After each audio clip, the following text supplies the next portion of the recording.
Mi historia real comenzó en un rincón de Pensilvania. Una mañana, mientras aún intentaba recuperar el equilibrio tras un derrame cerebral, mi hijo pronunció una frase que me atravesó como una seis. Astilla. Estarás bien en el garaje un par de días. Dormí allí 2 noches. En la tercera le entregué una notificación de desahucio, firmada por mi abogado. La voz de mi nuera cortó el aire como un hachazo justo cuando me senté en la mesa de la cocina. «Mira, vieja chiflada, estás chupando el oxígeno de esta casa», soltó sin vergüenza con una sonrisa cínica. «El garaje es lo único que aún nos da aire». Hizo chocar su taza de café contra el plato como si así pudiera aplastar mi dignidad. Yo no respondí. Me limité a sentarme con las manos cruzadas sobre el regazo, sintiendo cómo los 75 años me pesaban de golpe, tragándome las palabras que el dolor no me permitía articular. Casi medio siglo trabajé como secretaria judicial. Era conocida por mi precisión milimétrica, mis carpetas ordenadas al milímetro y esa voz firme con la que día tras día marcaba el ritmo de las audiencias. Pero un leve derrame cerebral me obligó a retirarme. Pensé que al volver a casa encontraría abrigo en lo cotidiano, en los gestos de los míos. No imaginé que acabaría en un espacio helado entre herramientas oxidadas y cajas con polvo de olvido. Ahora vivo en Harrisburg, bajo el techo de mi hijo Michael y su mujer, aunque ese techo se traduzca en láminas de chapa y olor a humedad. Tras el derrame, el médico fue tajante. No debía quedarme sola. Michael insistió en acogerme, temporalmente, según él, para ayudarme con las compras, las citas médicas, la medicación. Yo acepté ingenua, creyendo en el significado verdadero de la palabra ayuda. No sabía que para ellos yo no era más que un estorbo a eliminar con discreción. La primera mañana en el garaje me desperté con serrín pegado a la cara. Dormía sobre un catre metálico, arropada apenas por una manta que olía a trastero. No había calefacción, solo una linterna que pendía del techo como un ojo vigilante. Pasé horas mirando las vigas, contando las grietas, recordando cómo antes mi tiempo se medía en expedientes, no en clavos sueltos. Echaba de menos el zumbido de las salas de juicio. La mezcla de voces, el olor a papel recién impreso, la sensación de orden. Aquella mañana Michael se asomó por la puerta con rostro forzado. «¿Estás bien, mamá?», murmuró en tono que no era ni cálido ni frío. Llevaba el chándal arrugado de siempre, como si ya nada le importase. Asentí en silencio. La voz apenas me salió. Él suspiró. «En cuanto arregle el interruptor te pondremos una estufita», dijo. «Vale, pensé, pero no le creí. Cuando cerró la puerta la escuché. Su esposa, sin filtro, sin compasión. «Si se congela nos ahorramos el papeleo del poder notarial», susurró. Luego alzó la voz con tono irritado. «Prefiero eso antes que aguantarla todos los días». Fingí estar dormida. Mi cuerpo temblaba, pero mi mente, como siempre, estaba perfectamente despierta. Y por primera vez en mucho tiempo tomé una decisión. Jamás imaginé que acabaría así, gestionando órdenes judiciales, con las manos temblorosas, revisando declaraciones entre ancianos jueces que apenas podían sostener la pluma. Toda una vida de rigor convertida en una farsa lenta y deslucida. Me levanté del banco improvisado, vi mi bata colgada de la manivela del garaje y me envolví en ella como quien se cubre con los jirones de su dignidad. Me senté en el catre, los dedos entrelazados sobre el regazo, y respiré hondo el aire rancio, a cartón húmedo y metal oxidado. ¿Para qué habrían servido antes estas 4 paredes? Era yo ahora solo un recordatorio incómodo del paso del tiempo. Una carga que se arrincona con sigilo. La segunda noche fue aún más cruel. Me cubrí con la manta finísima que apenas lograba calentar los huesos y recé casi con vergüenza para no amanecer tiritando. Otra vez, me invadió el recuerdo de mi marido, de su risa suave, de su abrazo. Aquel día en que creí perderlo todo tras el ictus. Pensé en nuestro pisito modesto ya vendido, en los pasillos del juzgado que recorrí con paso firme durante décadas, en aquellos documentos que sellé con orgullo cuando el mundo aún me escuchaba. Al amanecer, un pitido suave me sacudió. Era mi móvil. Lo había escondido en la guantera del coche como un último recurso. Contesté. Al otro lado, la voz temblorosa de mi sobrina llamando desde Baltimore.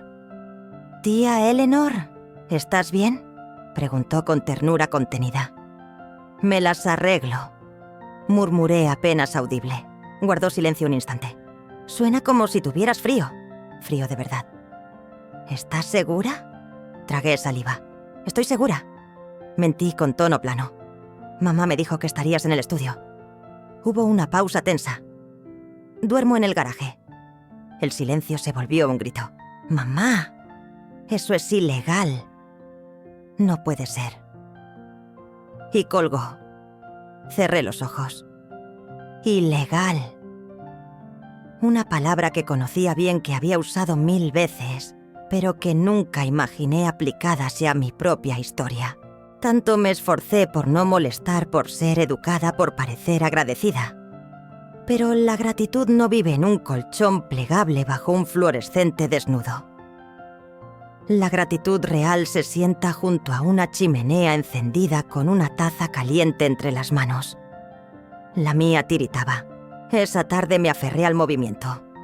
Encontré el pequeño arcón con los juguetes antiguos de mi nieta traídos junto con unas mantas infantiles. Forré el catre con una de ellas con la misma precisión con la que solía organizar los casos en mi despacho. Coloqué la otra siete a mi lado doblada con esmero.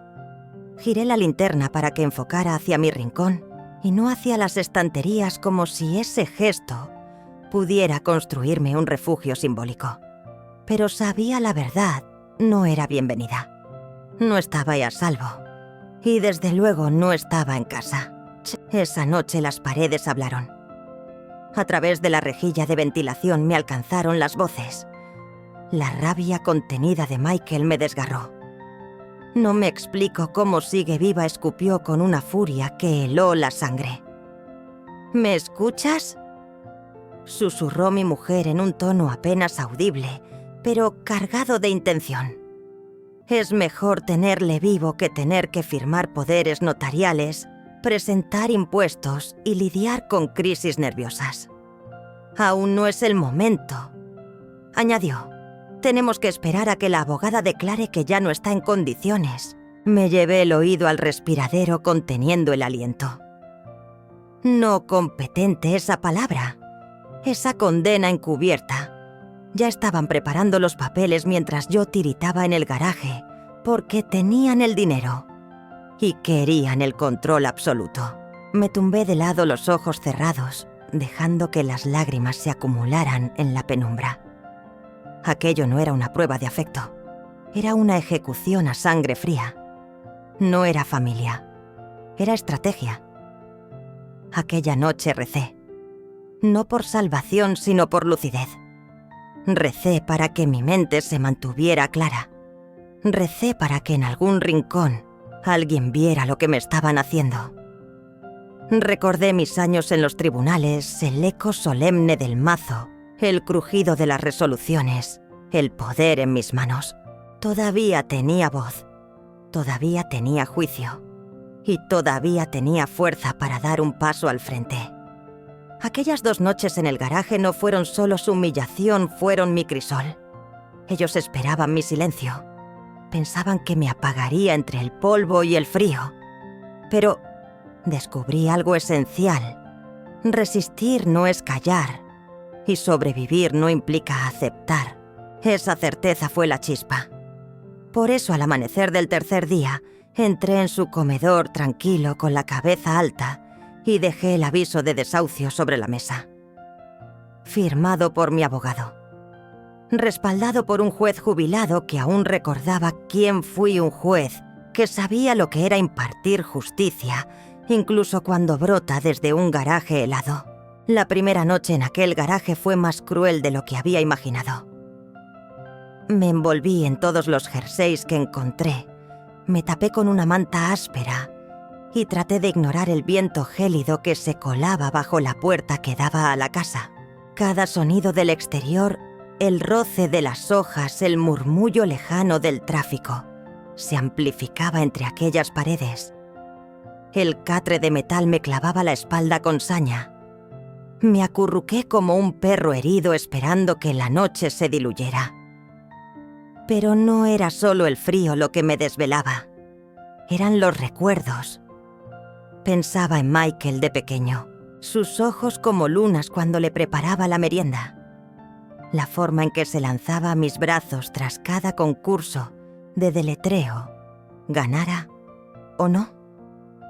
Recordé las noches encadenadas en el juzgado mecanografiando actas hasta que los dedos se me entumecían para que él tuviera zapatos nuevos y clases de piano. Recordé cómo conseguí pagarle la matrícula cuando su padre dejó de pasar la pensión.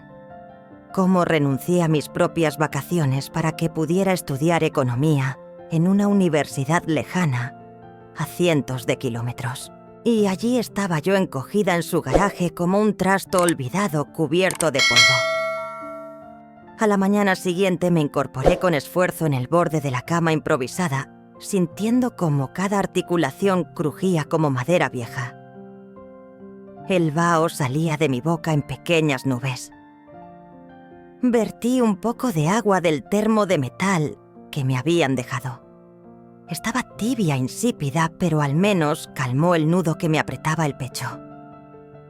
En la bandeja había un cuenco de arroz apelmazado. Frío, sin cubiertos. Usé un tenedor de plástico que había guardado en el bolso por costumbre. Esperé a que se oyeran las puertas cerrarse y los motores arrancar antes de escabullirme por la puerta lateral, solo para estirar las piernas. Cada paso era una punzada, pero no permití que mi espalda se encorvara. Aquella tarde, desde la ventanita rota en la parte alta del portón del garaje, los vi volver cargados. Venían con bolsas llenas de botellas, patatas fritas, bandejas de fiambres y decoración festiva. Las carcajadas inundaban el recibidor como si la casa celebrara su propio olvido. Era un cumpleaños. Ni siquiera lo recordaba. Rachel, la esposa de Michael, cumplía 42. Desde mi rincón oscuro los observé brindar en el salón. A través de la cortina vi las burbujas del champán y un pastel que parecía flotar entre las risas. Una pancarta colgaba de la pared del comedor. «Feliz cumpleaños, Rachel», decía con letras doradas. Nadie se acercó a ver si seguía viva. Nadie me trajo ni una rebanada de pan. Esa noche la tos me desgarró la garganta como papel de lija. Me tapé la boca con la manga para no hacer ruido.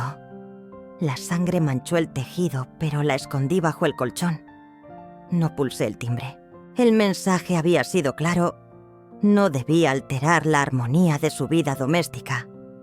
Cerca de la medianoche, escuché pasos en el porche trasero. Las paredes del garaje eran finas junto al termo del agua. Me tumbé boca abajo, pegué la oreja al suelo y me quedé inmóvil. Era Michael. Hablaba por teléfono. Su voz sonaba baja, meditada. «Sigue aquí». Sí pensaba que aguantaría 2 días como mucho, dijo, haciendo una pausa larga. No podemos mover ficha hasta que tengamos los informes. El abogado ha dicho que con 2 revisiones médicas más podremos solicitar la tutela definitiva, añadió con la naturalidad de quien repasa una receta. Otra pausa. No firma nada. Se sienta ahí quieta como un alma en pena. Y entonces una risita. Seca, liviana, como si hablara de alguien que ya no cuenta. Juro que mi madre tiene más temple del que aparenta. Pero si mete la pata una sola vez, un olvido, una frase cruzada, una confusión leve, ya podemos mover ficha. Me aparté de la pared con una náusea repentina que me subió hasta la garganta. Tutela. Todo giraba en torno a eso. No era solo crueldad lo que escondían, era estrategia. Buscaban manejar mis decisiones médicas, controlar mis cuentas, apropiarse de lo poco que me quedaba. Y esperaban que me quebrara, que sollozara, que tropezara, que olvidara. Confundieron mi silencio con derrota. Grave error. Me tendí en el catre, las manos me temblaban, pero no por miedo. Era la rabia contenida lo que me sacudía. Me arropé más fuerte con la manta y cerré los ojos. Pero no estaba durmiendo. Estaba reconstruyendo cada detalle. Al amanecer ya tenía el plan en marcha. No buscaba venganza ni dramatismos. Solo verdad. Una verdad afilada, dicha, con la misma precisión con la que antaño redactaba alegatos legales, con la misma firmeza con la que pedía silencio en una sala de vistas. Pensaron que 2 noches al raso me harían mella. No sabían quién había levantado ese techo bajo el que ahora bebían su vino. Y yo estaba lista para recordárselo sin gritar, sin teatro, solo con hechos. Mi nieta Lily me regaló aquel reloj hace ya 2 navidades. «Tienes que estar atenta, abuela», dijo mientras me lo abrochaba con orgullo en la muñeca brillante y moderno. «Cuenta tus pasos, controla tu corazón. Y si pasa algo, lo guarda todo». Entonces le sonreí y fingí que me hacía gracia. Siempre fue tan despierta, tan cuidadosa, tan parecida a su madre. Mi hija que se me fue demasiado pronto. Usaba el reloj a diario más por complacerla que otra cosa. Jamás imaginé que acabaría siendo mi salvavidas. Pero aquella noche, después de oír los susurros de Michael tramando mi tutela, toqué la pantalla 3 veces. Un parpadeo rojo. Eso quería decir que estaba grabando. Y empecé. Al día siguiente, durante el desayuno, no abrí la boca. Ni una sola palabra. No fue que alguien me ofreciera ayuda, ni mucho menos. Simplemente me crucé con Michael en el pasillo cuando se servía otra taza de café y le dediqué una sonrisa serena como si la vida siguiera su curso normal. Luego regresé al garaje y cerré la puerta con suavidad. Aquella misma tarde la casa volvió a llenarse de voces. Esta vez era Sam quien les visitaba, el viejo compañero de universidad de Michael. Un hombre estridente, cargante, con un ego tan desmesurado como la hebilla de vaquero que llevaba al cinto. Desde la cocina, apenas a unos pasos del muro que separaba el garaje, podía oír perfectamente sus voces. «¿Sigue ahí fuera?», preguntó Sam entre carcajadas. Michael bajó la voz casi en tono confidencial. «Sí, está en el garaje. Y ni hablar de dejarla entrar. Frialdad absoluta, colega. Estará bien», dijo, y soltó una risita que aún me retumba en los oídos. «La casa es nuestra desde que nos casamos. Solo queda firmar los papeles». Entonces Rachel intervino con su tono cortante. «El garaje es el único sitio donde puede morirse sin incordiar a nadie». Todos se rieron. Unas risas huecas, insensibles, impregnadas de una crueldad que ni se molestaban en disimular. Volví a pulsar el reloj. Un leve parpadeo. Otro archivo, otra prueba guardada. Grabé cada carcajada, cada frase dicha con desdén. Esa maldad disfrazada de charla inofensiva. Aquella noche revisé todo. El audio era impecable, cada palabra captada con una nitidez quirúrgica. El tipo de evidencia que solía adjuntar en mis informes cuando trabajaba. El tipo de testimonio que hacía que hasta los jueces se inclinaran hacia adelante, interesados. Activé la red Wi-Fi oculta del garaje. Michael creía que las había desconectado hacía años, ignorando que yo misma instalé una segunda línea durante la reforma, la misma que pagué íntegramente hace 5 años. Saqué mi vieja tableta aún guardada en el doble fondo de mi maleta y transferí los audios y vídeos. Luego los envié directamente a mi abogada, una mujer a la que no veía desde hacía casi una década. Francis, Habíamos compartido más de 20 años de oficio. Exsecretaria principal del juzgado de familia famosa por su memoria infalible y su tolerancia nula al maltrato. El día que me jubilé me regaló una rosa amarilla y me susurró: «Si alguna vez me necesitas de verdad, llámame». Aquella noche la llamé. Francis contestó al primer timbre. «Ya era hora de que dejaras de ser tan correcta», soltó sin rodeos. «Tengo algo», respondí con voz firme. «Me lo imaginaba. Le envié todo por correo». 5 minutos después recibí su respuesta. «Recibido. No estás sola. Quédate tranquila. Esto va a ir muy deprisa». En ese momento el garaje pareció enfriarse un par de grados. No era mi imaginación. La justicia había oído mi susurro y ya venía de camino. Esperé a que la casa cayera rendida al sueño. Pasada la medianoche me puse el abrigo sobre los hombros y me senté junto a la puerta lateral del garaje, la que me daba justo la señal necesaria para hacer una llamada segura. Sujeté el teléfono muy cerca del pecho mientras comenzabas a sonar. Las manos me temblaban no de miedo, sino por el peso exacto de lo que estaba a punto de desencadenar. Cuando respondió su voz, sonó exactamente como la guardaba en mi memoria, contenida, firme, serena. Eleanor pronunció: «Sí, juez Benton». Contesté: «Espero no haberte interrumpido el sueño. Llevo años esperando que hicieras esta llamada». Y no mentía. Lo noté en su suspiro largo y contenido. «Cuéntamelo todo». Y se lo relaté sin adornos, con la misma sobriedad con la que tantas veces había expuesto los hechos en su sala. El garaje helado, las madrugadas envuelta en mantas viejas, las voces que grabé en secreto, el plan de tutela que maquinaban las veces que me llamaron estorbo, y cómo se reían al imaginar mi muerte. «Tengo pruebas», dije con voz firme. «Audios, vídeos, fechas, caras, todo grabado». Guardó silencio unos segundos. Luego me habló con una calma que helaba la sangre. «Te dije que si alguna vez alguien osaba traicionarte, fueras tú quien me llamara primero». «Lo recuerdo», susurré. «Y también te dije por qué. Porque nadie teme a la mujer más lista de la sala, hasta que es su palabra contra la de ellos. Y cuando llega ese momento, ellos pierden». Sentí un nudo en la garganta. «¿Puedes ayudarme?»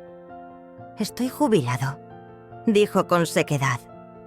«Pero aún me quedan buenos aliados. Y sé exactamente qué puertas hay que tocar». Aquella noche urdimos un plan con la precisión quirúrgica de los viejos casos. Cada paso medido, sin compasión. El juez me conectó con un secretario de su plena confianza, alguien que aún trabajaba en el tribunal de primera instancia. Para las 3 de la madrugada ya había enviado la petición por una vía segura. Francis, mi abogado, llevaba días con el documento listo. Presentamos una solicitud urgente de orden de alejamiento contra Michael y Rachel, alegando abuso a persona mayor, coacción económica y condiciones habitacionales inhumanas. Adjuntamos una petición para congelar sus activos, señalando riesgo inmediato de desfalco. No pegué ojo en toda la noche. Ni siquiera intenté dormir. Me quedé sentada en el borde del camastro con la bata bien atada, contemplando las sombras que se deslizaban por las paredes del garaje, como si fuesen los últimos restos de aquel encierro. A las 7:13 de la mañana el teléfono vibró. Orden concedida. Medidas de protección aprobadas. Ejecución en 12 horas. 12 horas. Era todo lo que necesitaba. A las 9 en punto, Francis ya había contactado al agente judicial asignado y a la policía local. Mi nombre fue eliminado de cualquier informe médico que Michael hubiera manipulado para declararme dependiente. Habían designado a un auditor forense para escudriñar cada movimiento financiero relacionado con mis cuentas. A mediodía, mientras Rachel pasaba el dedo por la pantalla de su móvil y Michael se entretenía con la cafetera, salí del garaje con un sobre sellado bajo el brazo. Crucé el umbral de la cocina con la serenidad de quien ya ha ganado. Michael se giró con fingida preocupación. «¿Mamá, todo bien?» Deposité el sobre la mesa, lo empujé suavemente con 2 dedos y respondí con voz firme, con efecto inmediato. Desde ese instante quedaban ambos completamente inhabilitados para gestionar, tocar o siquiera opinar sobre cualquier aspecto de mi patrimonio. Michael soltó una carcajada nerviosa, convencido de que era una broma mal contada. Fue entonces cuando Francis cruzó la puerta tras de mí, acompañado de un agente con una carpeta y la placa al pecho. «Michael Harper», anunció el agente con tono neutro. «Queda usted formalmente notificado». La taza que Rachel sostenía se le resbaló de las manos y se hizo trizas al impactar contra el suelo. «¿Pero qué demonios es esto?», gritó ella incrédula. «Una orden de alejamiento», aclaró Francis con calma. «Y una notificación de investigación por fraude financiero». Michael palideció. «¿No estarás hablando en serio?», susurró. Le sostuve la mirada. «Me encerraste en un garaje como si fuera un trasto viejo. Te burlaste de mí. Planeaste quedarte con todo bajo la máscara de un supuesto cuidado». Abrió la boca para replicar, pero el agente levantó la mano. «Le aconsejo guardar silencio. A partir de ahora esto es un asunto judicial», indicó el oficial. En un instante la casa que en su día ayudé a pagar les fue arrebatada. Aquella mujer a la que intentaron anular había vuelto con pruebas en la mano, amparada por el mismo sistema que durante años defendí. Y esta vez era yo quien empuñaba el mazo. La mañana del tercer día llegó sin temblores. Apenas había dormido, no por miedo, sino por una lucidez punzante que me mantenía en vela. Era la misma sensación que me acompañaba en las madrugadas heladas frente al juzgado, repasando expedientes bajo un viento cortante, con un café solo templando mis manos enguantadas. Pero aquella claridad no brotaba del rencor, sino de la justicia. Era una precisión quirúrgica forjada durante décadas entre leyes y silencios. Me enfundé mi abrigo favorito azul marino con forro de lana, ese que Charles me regaló la última Navidad antes de irse. Me peiné con esmero de un leve rubor a mis mejillas y sujeté el sobre amarillo como si llevara en brazos la llave de mi propio renacimiento. Entré en la cocina sin anunciarme. Michael sin camiseta removía cereales como si el mundo no se hubiese tambaleado la víspera. Tarareaba con aire de quien todavía cree que domina la partida. Rachel, enfundada en una bata satinada, sonreía con sorna mirando su móvil. Crucé la estancia, me detuve en medio y sin una palabra dejé caer el sobre en la mesa como quien deja caer una sentencia. Retrocedí un paso con deliberación, entrelazando las manos con calma. Michael se giró con fastidio, frunciendo el ceño. «¿Y eso qué es ahora?», espetó irritado. No respondí, solo lo miré. Con desdén extendió la mano y lo cogió como si fuera una propaganda sin importancia. Lo abrió sin cuidado. Y entonces se detuvo en seco. Su rostro cambió. La mirada le recorrió el encabezado oficial, el escudo judicial, las letras negras impresas con firmeza: notificación de demanda formal, maltrato a persona mayor, coacción económica, negligencia reiterada. Demandante Eleanor May Harper. Demandado Michael Stephen Harper. Rachel, sentada frente a su portátil, levantó la cabeza de golpe. Sus dedos dejaron de teclear. «¿Qué demonios es esto?», soltó con un tono afilado. Michael lanzó una risa sin rastro de humor. «¿Has tenido la desfachatez de demandar a tu propio hijo?». «He presentado la verdad», dije sin alterar el tono. «Me hiciste dormir en un garaje. Me relegaste a una esquina mientras tú alimentabas tu ambición y ahora... La ley es mi testigo. Dejó caer el papel como si le quemara. «¿No estarás hablando en serio?» «Claro que sí», respondí. «Y también lo está el juez que ha firmado esto». «Es absurdo», vociferó. «No se sostiene por ningún lado». Rachel agarró el sobre con brusquedad, lo desdobló rápidamente. Sus ojos se agrandaron. «Michael, hay una orden de alejamiento aquí. 30 días, de efecto inmediato». «Correcto», asentí sin moverme. «Inmediato». Michael se volvió hacia mí subiendo el volumen de su voz. «Eres mi madre. Y tú eres la que me denuncia». «Sí», repliqué. «Tu madre y tu demandante».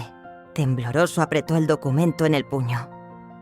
«¿De verdad crees que esto me intimida? ¿Que me voy a quedar de brazos cruzados? Llamaré al abogado». Entonces... sonó el timbre. Nadie se movió. Segundos después, 3 golpes secos decididos. Me quedé donde estaba erguida mientras Michael, cada vez más tenso, se dirigía a la puerta, y la abrió de golpe. 2 agentes aguardaban en el porche. El más alto llevaba una carpeta. «¿Michael Harper?», preguntó con voz firme. Michael tragó saliva. «Sí, ha sido notificado con una orden de protección aprobada por el juez Benton, bajo el Estatuto de Emergencia 57E. Estamos aquí para hacer cumplir la orden de alejamiento de 30 días sin contacto y para iniciar la inmovilización financiera preventiva mientras se completa la investigación». Rachel ahogó un grito. Yo permanecí inmóvil, las manos aún juntas, sin parpadear. Los hombros de Michael, desafiantes hasta entonces, comenzaron y casi a encogerse. «Esto es absurdo. Está mayor. No sabe lo que dice. Está confundida». Pero sus palabras ya no encontraban eco. La justicia había llegado. Y esta vez venía con uniforme. Ni siquiera era consciente de lo que estaba haciendo. Yo, en cambio, sí. Di un paso al frente con la lucidez de quien ha vivido con los ojos bien abiertos. Le entregué 30 años de mi vida. Le regalé un porvenir. ¿Y qué recibí a cambio? Un trastero miserable y un plan tan mezquino como torpe, para quitarme lo poco que aún me pertenecía. Me sostuvo la mirada un instante, pero fue como si no me reconociera. Rachel, desencajada, se echó atrás en dirección al pasillo, con la cara descompuesta. El agente extendió un sobre hacia Michael. «Tienes 1 hora para recoger tus cosas», dijo con frialdad. «Vivirás en una residencia aparte. Cualquier intento de contacto físico o digital incumplirá la orden del juez y podría tener consecuencias penales. Pero... soy su hijo», balbuceó él. «¿Lo fuiste?», respondí sin titubear. «Hoy solo eres otro hombre que creyó que podía aplastar a una mujer que no olvida nada». No replicó, ni una palabra más. Se marcharon en menos de 1 hora. Al caer la noche, el trastero quedó vacío. Yo, envuelta en el viejo abrigo que Charles me regaló antes de irse, me senté por fin a la mesa de la cocina. En esa misma silla donde una vez me dijeron que no era bienvenida. Y abrí la ventana. Dejé que el aire gélido de la noche entrara. No porque no me quedara otra, sino porque lo elegí. Al finalizar esa semana, lo que empezó en un rincón oscuro se convirtió en algo imposible de ocultar. Mi historia salió del silencio del trastero y se esparció como pólvora. Todo comenzó con una periodista local, Terry, una mujer de voz tenue, que recordé haber visto años atrás en los pasillos del juzgado. Al enterarse de la orden de alejamiento firmada en menos de 12 horas y de que una madre jubilada de los tribunales había expulsado a su propio hijo de casa, llamó a Francis. Me preguntó si quería contar mi versión, y dije que sí. Nos citamos en el despacho de Francis. Allí Narré mi verdad con la misma firmeza con la que durante décadas había leído y redactado autos judiciales. Sin aspavientos, sin lágrimas. Solo la cruda realidad, las grabaciones, las fechas, la manta. Raída la sangre que tosí en la manga, el cumpleaños que celebraron al otro lado de un muro, las carcajadas que acompañaron su traición. 2 días después, el artículo salió publicado en el periódico comarcal. El titular me dejó sin aliento. Una madre duerme entre cartones, lleva a su propio hijo a juicio y lo derrota. El titular decía: una funcionaria jubilada denuncia por maltrato a personas mayores tras haber sido abandonada en condiciones de congelación. Las pruebas incluyen grabaciones clandestinas y la declaración jurada de un exjuez retirado. En la imagen captada a la salida del tribunal, aparecía con mi abrigo azul marino, el rostro sereno pero firme, y una mirada que no dejaba lugar a dudas. Aquella fotografía se hizo viral en cuestión de horas. El viernes ya lo habían recogido varios medios regionales. Un programa matinal de entrevistas de los domingos me ofreció una entrevista en directo. Rechacé a la prensa nacional, pero no por desinterés. Simplemente tenía compromisos más urgentes. La primera en contactarme fue la Alianza de Mujeres del Centro de Pensilvania. Sería un honor tenerla como invitada de honor en nuestro foro de primavera, dijo la organizadora. Después llegó la invitación del Consejo de Personas Mayores de Harrisburg. Luego una serie de encuentros jurídicos. Y más tarde, el propio Colegio de Abogados del Estado. De pronto, sin haberlo buscado, me convertí en un símbolo. La abuela que reclamó su sitio en la mesa de la cocina. Pero lo que realmente me conmovió no fueron ni los titulares ni los homenajes. Fueron las cartas, escritas a mano, cargadas de vida y dolor. Llegaban por decenas. Una mujer de Pittsburgh me contó que pasó medio año durmiendo en el sótano, mientras su nuera les hacía creer a todos que estaba de viaje. Otra desde Ohio me escribió simplemente: gracias por recordarme que callar no significa rendirse.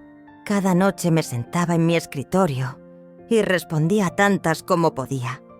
Se volvió una rutina íntima. Mi taza de té, algo de música suave, y mis palabras dirigidas a esas mujeres que, como yo, habían guardado silencio durante demasiado tiempo. Mientras tanto, en Harrisburg todo se desmoronaba para Michael y Rachel mucho antes de lo que Francis había previsto. La congregación a la que acudían convocó una reunión privada tras las primeras noticias y una oleada de llamadas anónimas. Michael, que presidía la junta comunitaria, fue destituido sin ruido pero con contundencia. Ha traicionado los valores morales que exigimos a nuestros líderes, me confesó su pastor con pesar. Pero el golpe definitivo aún estaba por llegar la semana siguiente. Un inspector designado por el Departamento de Atención a Personas Mayores fue el encargado de abrir una investigación exhaustiva sobre mi situación. Revisaron minuciosamente cada una de las grabaciones que presenté. Como parte del proceso, evaluaron la aptitud de Rachel como madre, sobre todo después de que, en uno de los audios, dijera: «El garaje es el único sitio donde puede morirse sin que nadie se moleste». Esa frase no tardó en hacerse viral y aparecer en prácticamente todos los informativos. Intentó defenderse alegando que sus palabras habían sido malinterpretadas. Pero el problema no era el contexto, era ella. El tribunal dictó de inmediato la suspensión provisional de la custodia de su hija, mi nieta. La pequeña fue entregada de forma temporal al cuidado de la hermana de Rachel, mientras se realizaban nuevas evaluaciones psicológicas y ambientales. Aquella mañana los gritos de Rachel retumbaban por los pasillos del juzgado. Yo no acudí. No lo necesitaba. Francis me llamó poco después Solo dijo: «Ya está fuera». No se trataba de encontrar placer en ver cómo una madre era apartada de su hija, pero sí de ver cómo alguien por fin era responsabilizada por tratar la vida de otra mujer como si fuera basura. Unas semanas más tarde me invitaron a hablar en un seminario llamado La fuerza de la resistencia silenciosa. Me planté ante el atril frente a un auditorio lleno de mujeres, algunas jóvenes, otras con el cabello ya blanco, pero todas con la misma expresión de atención absoluta, como si cada palabra pudiera cambiar algo. Empecé sin dramatismos. Nunca fui de levantar la voz. Nunca necesité gritar. Tomé notas, pedí audiencias, clasifiqué la verdad en archivadores con etiquetas claras y se los puse delante a hombres que luego se colgaron las medallas. Pero nunca olvidé hablar. Solo esperé el momento oportuno. Me relegaron a un garaje y lo llamaron Solidaridad. Yo en silencio documenté cada humillación. Y cuando llegó la hora entregué su crueldad a quienes podían hacer justicia. No hablé por venganza. Lo hice pensando en esa mujer que quizá algún día también se vea temblando en un garaje sin abrigo. Quiero que sepa que no está sola. El público se levantó en silencio. No sonreí con arrogancia. Solo incliné ligeramente la cabeza humilde con los pies firmes en la tierra. Y aquella noche cuando volví a casa, a ese modesto piso que Ángela me ayudó a encontrar, respiré por primera vez en mucho tiempo. Miré a mi alrededor paredes lisas, una calefacción que funcionaba sin hacer ruido, un sillón mullido junto a la ventana. No había terciopelos ni encimeras de mármol ni lujos brillantes. Solo serenidad y poder. Un poder que no necesita alzar la voz, que no busca venganza ruidosa.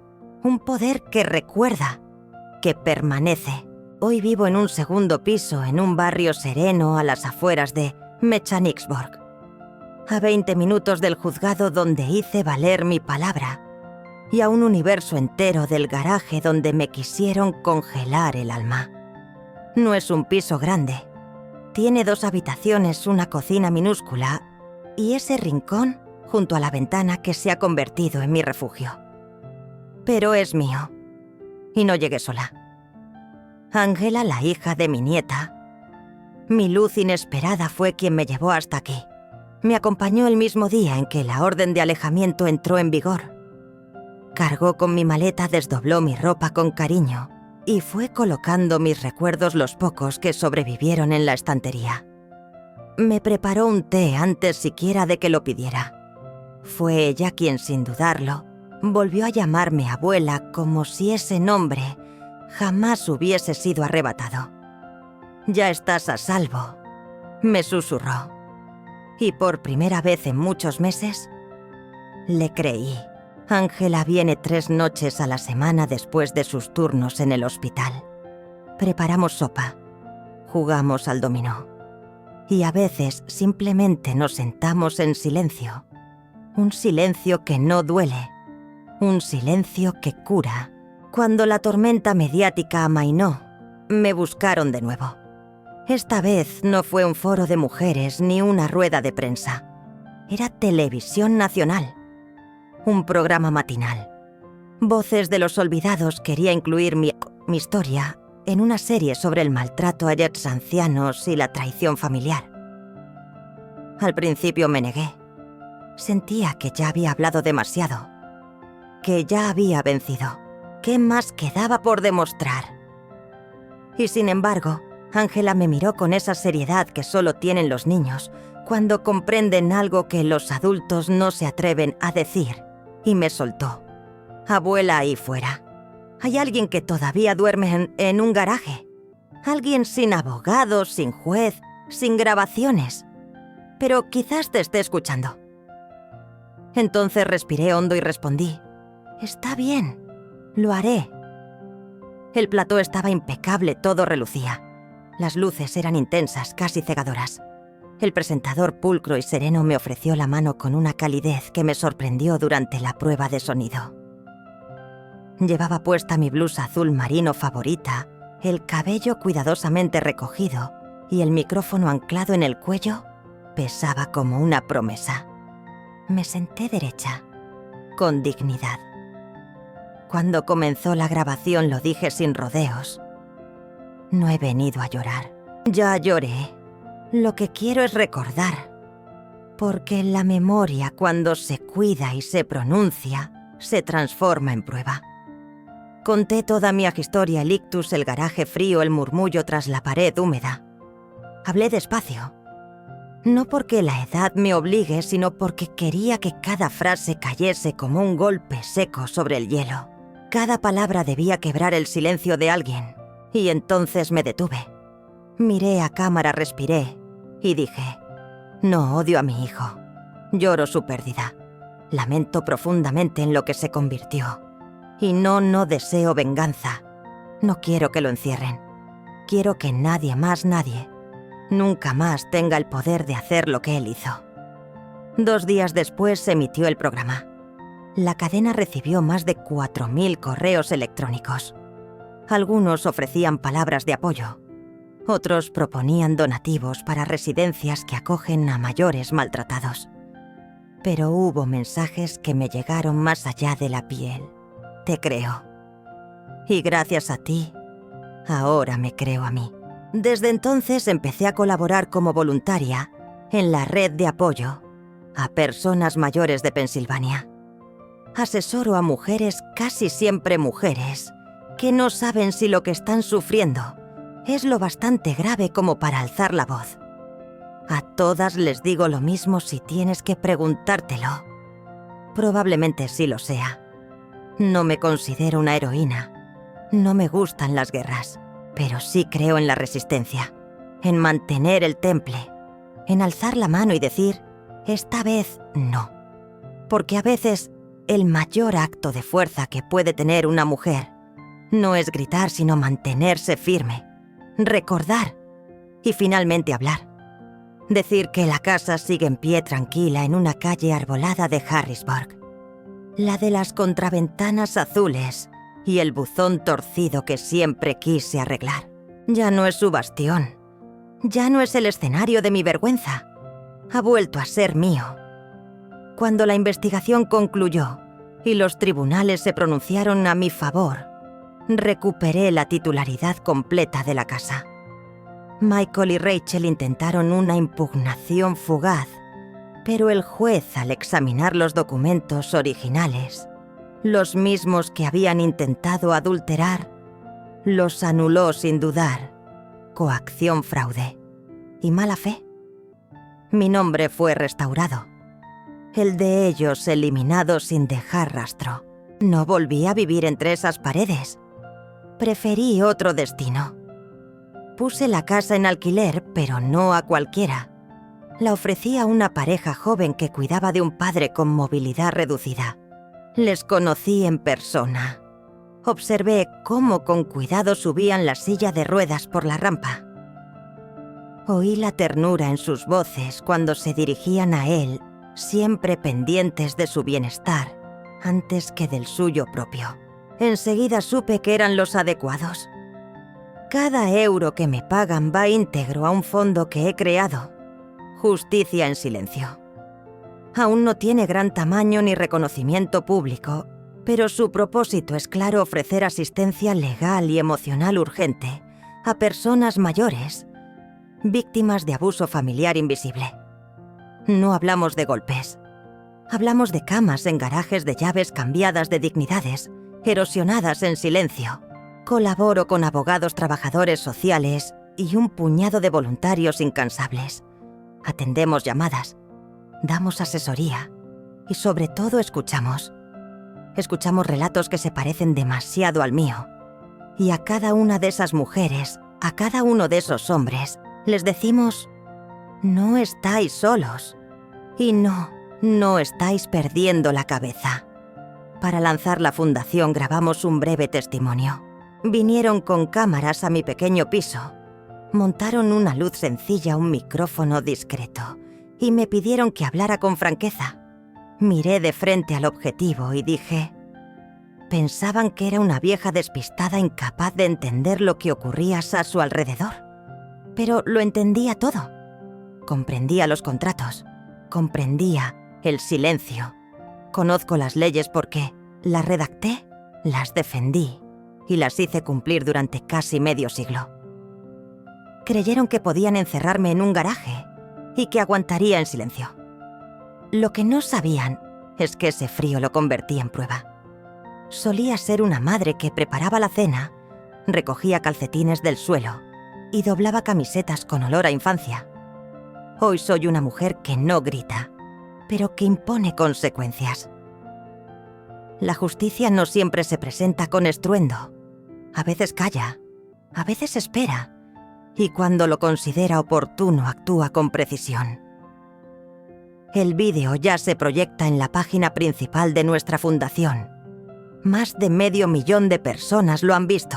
Yo, mientras tanto, sigo viviendo con discreción. Mis días transcurren en calma. Y sin embargo, cuando me acomodo junto a la ventana con mi té en las manos y escucho el bullicio alegre de los niños en la calle, sonrío. Porque esta no es la historia de una mujer vencida. Es la historia de cómo una mujer traicionada recordó su propio valor y reclamó el derecho a escribir su desenlace con dignidad. Después de las órdenes judiciales, las entrevistas y el nacimiento de la fundación, empecé a escribir cartas. No para abogados ni para reporteros. Las dirigí a ellos, a Michael, a Rachel y sobre todo a mi nieta. No me dejé arrastrar por la nostalgia ni por el sentimentalismo. Escribí porque había verdades que merecían ser pronunciadas con calma, con precisión y con una serenidad que solo da la convicción. La carta para Michael ocupaba 3 páginas. Mecanografiada, firmada a mano, enviada por correo certificado. Empecé sin rodeos. Dejaste de llamarme mamá mucho antes de que cerraras el taller. Le recordé aquel verano en el que trabajé turnos dobles solo para poder comprarle su primer traje para el club de debate. Le hablé de cómo a los 60 volví a sacarme el carné de conducir solo para acompañarle a sus entrevistas universitarias mientras su padre yacía en cuidados intensivos. Le recordé que jamás le pedí devolución por todo aquello. Solo un mínimo de respeto. Después añadí: cuando me dejaste en el garaje no fue solo un fallo como hijo. Fue una traición como hombre que recibió la memoria de nuestra historia. Olvidaste quién veló tus fiebres, quién recogió tus lágrimas, quién se mantuvo en pie cuando tú no podías. Y ese olvido, más aún que tu crueldad, es lo que verdaderamente te condena. Terminé la carta sin rencor, pero tampoco con indulgencia. Puedes intentar rehacer tu vida, sí, pero no a costa de mi silencio. Ese derecho lo perdiste el día que me convertiste en invisible. La carta para Rachel fue aún más breve. Te reíste al imaginar en qué rincón oscuro acabaría mis días. Espero que ese eco de burla te persiga cada vez que tu hija pregunte ¿dónde está su abuela? Que ese vacío tenga nombre y memoria. Ni una palabra más, ni una menos. La carta más difícil de escribir fue la que dirigí a mi nieta. Solo tenía 12 años cuando ocurrió todo. Una edad cruel lo bastante pequeña para que intentaran protegerla de la verdad, lo bastante mayor para percibir cada grieta del silencio. Recuerdo que en la segunda noche deslizó una tarjeta doblada por debajo de la puerta del garaje. Todavía la conservo. Si fui dura, lo siento. Te quiero, Maddie. No supe cómo responder en aquel entonces, pero ahora desde este pequeño escritorio junto a la ventana que vuelve a ser mío, he escrito: Maddie, no hiciste nada malo. Lo que hubo entre nosotras no fue distancia, fue vergüenza mal disimulada por los adultos con la excusa de la protección. Pero ya tienes edad para comprender que amar también es atreverse a preguntar. Y el día que lo hagas estaré lista para contártelo todo. Sin rodeos, sin miedo, sin hacerte sentir nunca culpable por querer saber. Firme con calma, siempre con amor, sin condiciones. Abuela, la envié por correo. No sé si responderá, pero necesitaba que supiera que no me había desvanecido. Que he recuperado algo más que un nombre. He reclamado mi espacio, mi historia y sobre todo mi voz. Porque eso es la verdadera justicia en silencio. No la revancha, sino la reaparición. No el castigo, sino la restitución del relato. Palabra tras palabra, página tras página, hasta que incluso las mujeres olvidadas en garajes oscuros sean recordadas por su nombre completo. Y que a nadie le quede el valor de borrarnos jamás.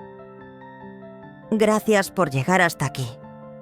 Si has leído esta historia hasta el final, puede que algo dentro de ti haya reconocido ese tipo de frío que no tiene que ver con la temperatura, sino con el alma.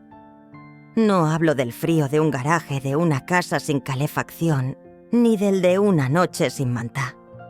Hablo del otro frío, el de ser ignorada, el de sentirte invisible en tu propia vida, el de estar en una habitación llena y no contar. Puede que tú también hayas escuchado tras una puerta entornada que estorbas, que ya tuviste tu momento, que ahora toca hacerse a un lado, que agradezcas lo poco, aunque antes diste todo. Tal vez te hicieron dudar de tus recuerdos, minimizaron tus heridas, pusieron en duda tu voz. Si es así, escúchame, no estás sola.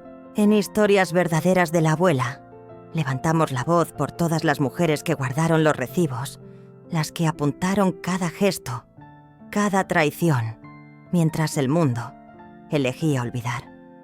Damos nombre y rostro a las madres, las abuelas, las cuidadoras incansables, las viudas fuertes, las trabajadoras silenciosas que un día descubrieron que habían dejado de ser útiles para quienes más lo recibieron todo de ellas.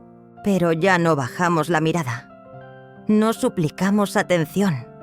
Hablamos con la autoridad de los años, con la fuerza del recuerdo, con la justicia acumulada en cada arruga y cada silencio tragado.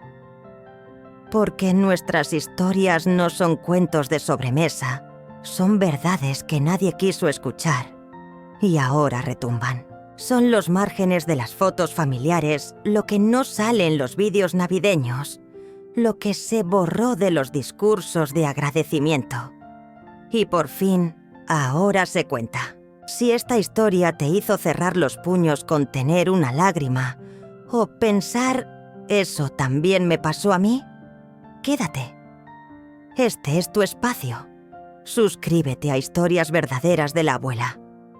Porque al hacerlo no solo apoyas un canal, te estás aliando con cada mujer que fue apartada, con cada voz que fue ignorada, con cada vida que merecía respeto. Suscríbete porque la dignidad no caduca. Porque la venganza, la que no grita sino actúa con firmeza, también puede llegar a los 70, a los 80, o cuando haga falta. Porque la sabiduría no se archiva. Porque seguimos aquí y aún tenemos mucho que contar.